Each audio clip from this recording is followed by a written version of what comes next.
सवाल: गर्ल्स लंबे नाखून क्यों रखती हैं? जवाब: जुएं निकाल के पटक पटक कर मारने के लिए। ये चुप है। जब लड़कियां किसी को बर्बाद करने की स्कीम बनाती हैं तो शैतान भी पास बैठकर ट्यूशन लेता है। ये बड़ी अच्छी बात कही आप।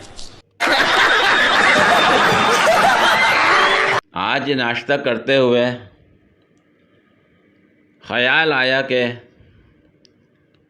अगर भैंस अंडा देती तो आमलेट कितना बड़ा होता। बहुत तेज हो रहा है।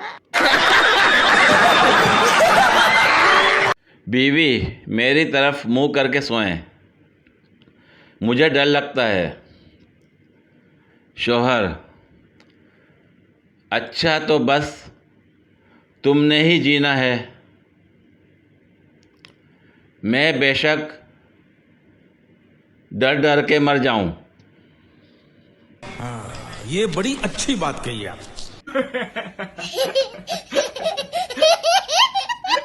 पूरी वीडियो देखने के लिए शुक्रिया।